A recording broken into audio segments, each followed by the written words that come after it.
आरा के पकड़ी स्थित अंशु अस्पताल के सौजन्य से जवानिया गांव में हजारों पैकेट भोजन का किया गया वितरण। जवानिया गांव में गंगा अपना रौद्र रूप दिख रही है, जिससे गंगा के जलस्तर बढ़ने से हजारों बीघे जमीन, कई मकान गंगा में विलीन हो गई है, जिससे कई घर के परिवार बेघर हो गए हैं। इस दौरान समाज सेवाओं द्वारा लगातार कोई टेंट लगाकर तो कोई भोजन वितरण के माध्यम से समाज को सेवा करते आ रहा है। विकसित भारत का आज सपना अंशु है। अस्पताल के डायरेक्टर मुन्ना कुमार गुप्ता और डॉक्टर अरुण कुमार सिंह के नेतृत्व में असहाय पीड़ित परिवार के बीच सैकड़ों पैकेट भोजन का वितरण किया गया। माननीय मुख्यमंत्री जी एनडीए के नेतृत्व में काम कर रहे हैं और विकसित बिहार बना रहे हैं। विकसित बिहार बनेगा तो विकसित भारत बनेगा। बिहार की जनता जब अपने घर से निकलती है और निकलते के साथ हर कदम पर एनडीए का जो विकास का कार्यक्रम चलाया गया मोदी जी और माननीय नीतीश कुमार जी के नेतृत्व में, उससे रूबरू होती है स्पष्ट रूप से। और आगामी जो चुनाव 2025 का होने वाला है, एनडीए के नेतृत्व में नीतीश कुमार जी का जो लक्ष्य 200 पार, उस लक्ष्य की प्राप्ति के लिए हम एनडीए के तमाम कार्यकर्ता एकजुट हैं और पूरे बिहार में आप देख रहे हो कि लगातार नीतीश कुमार जी के नेतृत्व वाली जो सरकार है और माननीय प्रधानमंत्री जी के नेतृत्व वाली जो सरकार है, दोनों की जो उपलब्धि है विकास का, उसको एनडीए के कार्यकर्ता बता भी रहे हैं और सम्मेलन भी हो रहा है। मैं समझता हूं कि विगत वर्षों में जो काम हुए हैं उसकी सूची में आपके समक्ष प्रस्तुत करूंगा। आप देख रहे हो कि इन दिनों वोट अधिकार यात्रा का नेतृत्व माननीय जो नेता प्रतिपक्ष के रूप में केंद्र में जो राहुल जी हैं और प्रदेश में नीतीश कुमार तेजस्वी जी हैं, वो पूरे तौर पर घूम रहे हैं। एक्चुअली वोट की चोरी नहीं हुई है यहां पर। अगर वोट की चोरी हुई होती तो रामकृपाल यादव नहीं हारता।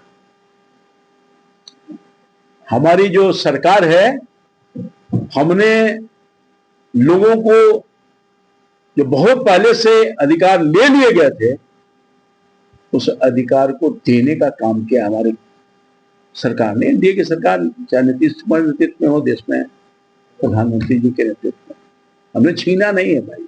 हम तो अधिकार देने वाले लोग हैं।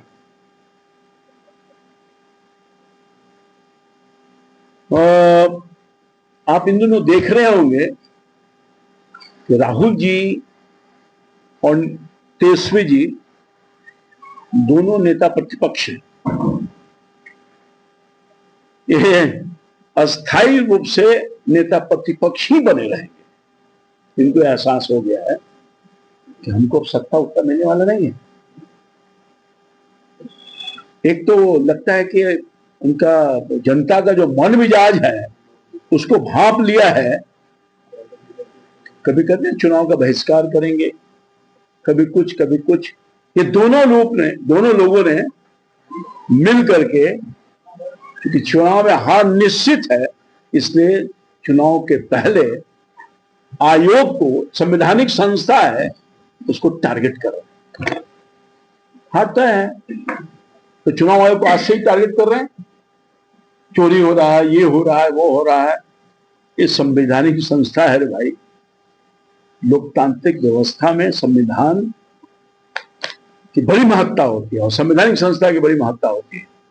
आजादी के बाद से ही हम लोग इन संस्थाओं पर विश्वास किया है और इसके किए गए काम को, किए हुए जो निष्पक्ष होता है, वो पार्टी नहीं होता है। ये जो राहुल जी और तेजस्वी जी संयुक्त रूप से जो यात्रा कर रहे हैं, जनता पूछ रही है, क्या पूछ रही है पता है आपको? मजाक उड़ा रही है जनता इनका। और क्या पूछ रहे हैं? क्या जो मरे हुए लोग हैं, मृतक लोग हैं, उसका आयोग अगर लिस्ट में नाम है उसको काटने का काम कर रहा है तो क्या वोट चोरी हो रहा है? यही नहीं, कई ऐसे व्यक्ति हैं बिहार में, हमको लगता है कि 3 करोड़ से अधिक लोग बाहर काम करते हैं। तो बाहर अगर काम करते हैं, दिल्ली में, मुंबई में, पूना में, देश के हर भाग में काम करते हैं, दोनों जगह पर अगर किसी का नाम है, उसको सुधारने का काम अगर चुनाव आयोग कर रही है तो क्या नहीं होना चाहिए? यही नहीं, हमारे बिहार के चारों तरफ कई इलाके में ऐसे लोग हैं जो विदेशी हैं, घुसपैठिए के तौर पर घुस गए और यहां वोटर लिस्ट में नाम चढ़वा करके और अपने वोट का अधिकार के माध्यम से कुछ लोगों की सरकार बनाने में अहम भूमिका अदा कर रहे हैं। अगर चुनाव आयोग वैसे लोगों का नाम जो हमारे देश के नागरिक नहीं हैं, घुसपैठिए हैं, उनका नाम अगर काटने का काम कर रही है तो क्या उचित काम नहीं? क्या नहीं होना चाहिए? लेकिन ये लोग जवाब नहीं दे पा रहे हैं। हम लोग एक भाषा है, चलन भाषा, बिहारी थेथरलॉजी, ये थेथरलॉजी कर रहे हैं। इनके पास कोई तर्क नहीं है। अभी आपने देखा होगा कि चुनाव आयोग ने एक समय निर्धारित किया है, मतदाता पुनरीक्षण का काम हो, 30 दिन का समय दिया गया। जिनको आपत्ति देना है, जिनका नाम कट गया है, छूट गया है, तो जुड़वा लें। जिनको लगता है कि नाम गलत है वो आपत्ति दे सकते हैं। राजनीतिक पार्टियों को, हमारे जिला अध्यक्ष हैं, इनको भी वोटर लिस्ट मिल गया होगा किन लोगों का नाम कटा है। 65 लाख लोगों का नाम कटा है ना, उन सबको लिस्ट डिफरेंट पार्टी के लोगों को चुनाव आयोग ने दिया है कि भाई आप चैलेंज करिए, सुधार करिए। 7 दिन अभी भी बचे हुए हैं, 7 दिन अभी भी बचे हुए हैं। आप अगर लगता है कि कुछ गड़बड़ी है तो मंच है, आइए, सुधार करने के लिए आयोग तैयार बैठा हुआ है, उसकी प्रक्रिया है और उस प्रक्रिया को पूरा करने का काम कर रहा है। चुनाव आयोग रोज बुलेटिन दे रहा है, आज कितने लोगों का नाम जुटा, कितने लोगों का क्या हुआ, हर दिन। अब तो सोशल मीडिया का जमाना है, उस पर भी डाल रही है, पारदर्शिता के साथ अपने बुलेटिन में ये बात कर रही है। मगर कोई भी राजनीतिक दल आज तक जो वोट अधिकार का यात्रा कर रहे हैं, कांग्रेस पार्टी हो, राष्ट्रीय जनता दल हो, इनके जो चट्टे पट्टे लोग हैं, तो कोई लोग नहीं दे पा रहे हैं। मात्र 7 दिन बचा हुआ। हाँ, एक पार्टी है जिसने अभी तक मात्र 10 मतदाता का नाम दिया है, जो माले पार्टी, वो भी 10, ज्यादा नहीं। और शिकायत दर्ज किया है और बाकी का कोई मतलब ही नहीं, इन लोगों को केवल चिल्ला रहे हैं, कोई इन लोगों को कोई मतलब भी नहीं है। और हमारा मतलब जैसे मैंने जैसा कहा कि इन लोगों को लगता है कि चुनाव में जनता हमको नाकार देगी, हार तय है, जनता सत्ता नहीं देगी, और इसीलिए पहले से ही चुनाव आयोग को बकरी का बलि चढ़ाने का काम कर रहा है। बलि का बकरा नहीं बनाना होता है, वही काम करने का काम करती है।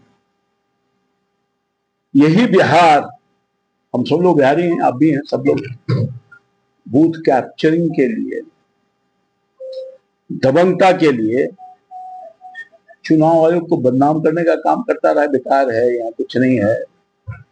और जब आज पंचायत से लेकर के लोकसभा, विधानसभा, हर जगह चुनाव आयोग ने एक्टिव होकर के इस बदनामी का जो वो काला धब्बा है उसको मिटाने के लिए शक्ति का काम कर रही है, ईवीएम का इस्तेमाल कर रही है। तो लोगों को लगता है कि हम बहुत गड़बड़ी करने का काम कर रहे हैं। अरे कोई गड़बड़ी कर सकता है भाई, सोशल मीडिया के जमाना है। आप देख नहीं लेते हैं, अंदर के बाद भी बाहर चली आती है, घर के बाद भी बाहर। इतना सोशल मीडिया एक्टिव हो गया है, हर हाथ में आज सोशल मीडिया। कहां कोई गड़बड़ी करके बच सकता है। तो इनका पुराना धंधा है, ये सोच है। जीत गए तो बब्बर शेर है, हम जीत गए, बब्बर शेर हो गए, और हार गए तो ईवीएम हैक हो गया, वोट चोरी हो गया। नहीं समझे? यही बहाना बना करके बैकग्राउंड बना रहे हैं। भूमिका नहीं होती, भूमिका, वही भूमिका बनाने का काम कर रहे हैं। राहुल गांधी अराजकता की राजनीति के प्रतीक है। साफ चार्ज है मेरे पास राहुल गांधी। और एक संवैधानिक पद पर बैठा हुआ आदमी संवैधानिक संस्थाओं पर अविश्वास करे, मैं समझता हूं कि संवैधानिक संस्थाओं पर नहीं, लोकतंत्र पर प्रहार है। राहुल गांधी लोकतंत्र पर, भारतीय लोकतंत्र पर प्रहार करने का काम कर रहे हैं। ये संवैधानिक संस्थाओं पर नहीं, लोगों में अविश्वास का पैदा करने का काम कर रहे हैं। जिनको देश के मतदाताओं पर भरोसा नहीं है, स्वाभाविक है, वो संवैधानिक संस्थाओं पर क्या भरोसा रखेंगे।